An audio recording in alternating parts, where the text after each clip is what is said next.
Hi, I kind of broke this support-only world record for Freeplay, and I know that the entire Freeplay community is watching this, and I know you're going to be saying things like, Brazio, this isn't a real record. Brazio, no one's even contesting this. Brazio, what the heck are you even doing? This is just filler content. But if I have the opportunity to put world record in the title, then I must get the world record. But first, some context. Basically, in the free play community, primary only has spiked up in popularity as everyone's doing primary only runs left and right. And I decided, why is primary the only category that we're doing? What about the other three categories? So I decided to look into the support only free play world record right now, and it is by Macan Rules at round 330. And he did use Ezili, so I'm also allowing myself to do so. Now here's the thing.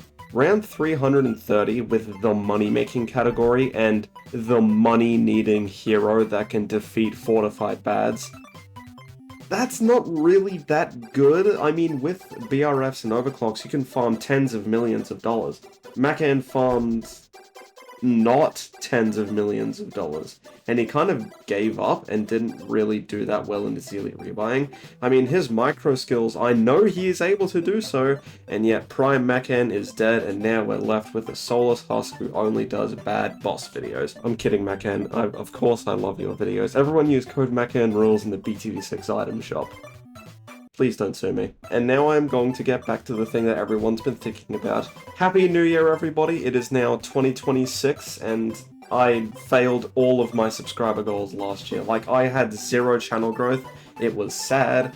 But in my defense, grade 12 is not really that great for running a YouTube channel. But now I've graduated, and now I can post videos every single day for the rest of time because I have nothing else that I'm going to do. Now, the reason I say that support is the money-making category where military can earn hundreds of millions of dollars before round 300 is because support has the most tier 5s that are geared towards farming.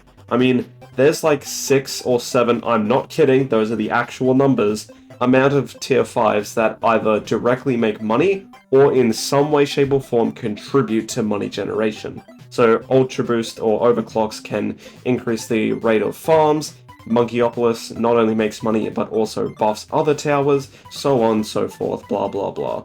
So because I'm going to have so much money, I'll be able to micro Ezili's ability manually over and over and over again.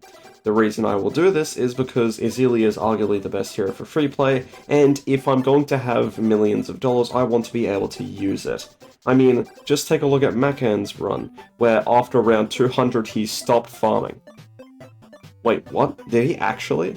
Yes, turns out this record was so suboptimal that not only did he fail to continue farming after round 200, I did the same later, but let's just gloss over that.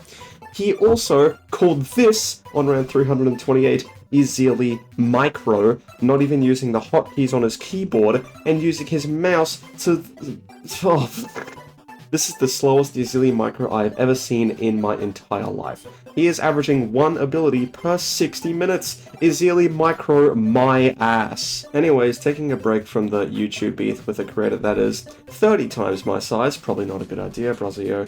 Let's get into my run. Obviously the background footage has been playing for the past 3 minutes and 45 seconds. Wait, did I actually get that?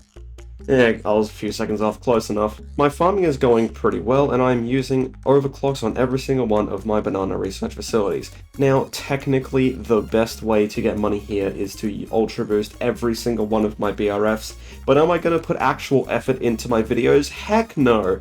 I want to do the minimum effort possible so I can put in more effort later and get more views from the same idea.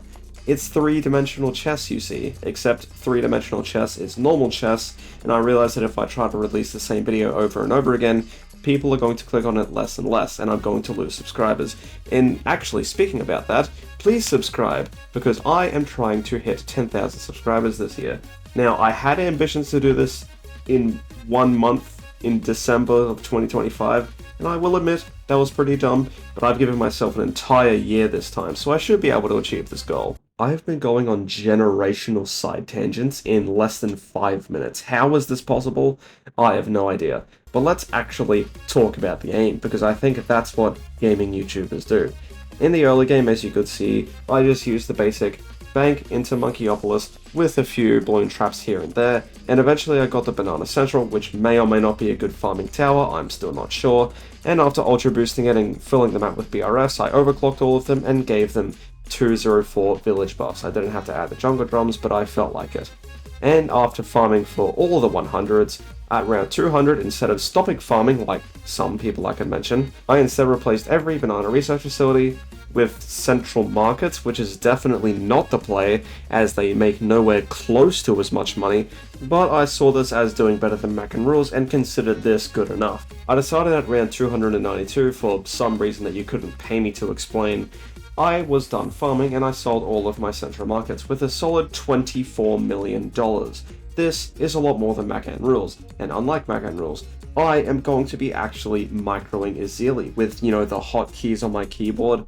I feel like those might be useful at upgrading Ezili pretty fast. And so I pressed into the 300s, with many a round requiring me to do 1 or 2 Ezili rebuys, just to get through the round and not waste my spike pile. Speaking of the spike pile, holy crap, the spike Paragon is good. I mean, this spike again ability, this is an incredible ability. I love it. Ninja Kiwi never nerfed this Paragon because it is perfect just the way it is. Plus the Engineer Paragon was also there, I guess. Actually, I decided that I was going to be getting a Sentry Champion and U-boosting and homelanding it. Now the reason I'm going to be doing this is because while the Paragon of Power Monkey Knowledge does apply to Paragons without tier 5s on screen, it makes them attack faster, the Engineer Paragon has actually gotten quite a few damage nerfs with its main attack since the Power Glove has been doing so well. And so I believe that the Sentry Champion, even with just 2 buffs, well 3 including Jungle Drums, it's still worth it for the Paragon of Power ability, because the Sentry Champion is simply that good. It is one of the best tier 5s period, and it does an absurd amount of damage. The other tier 5s that I have on the screen is the top and bottom path banana farms, because may as well just keep farming that tiny extra little bit, because why not? I have a Monkeyopolis, all 3 Beast Handler tier 5s, the Giganotosaurus and Megalodon for damage, and the Polakai for stalling, because that's the only thing it's good for. And I also have, like I said before, the Sentry Champion, Homeland Defense, Ultra Boost, and the Primary Expertise. By the time I've hit round 320, I've already burned $4 million on Ezili rebuys. This is quite a lot of money just on Ezili rebuys before round 320, and while I still have 21 million bucks left, I have to deal with potentially another 50 rounds with Ezili rebuy, so I have to make sure that I am as efficient with my rebuys as possible, not spending too much, but also not spending too little.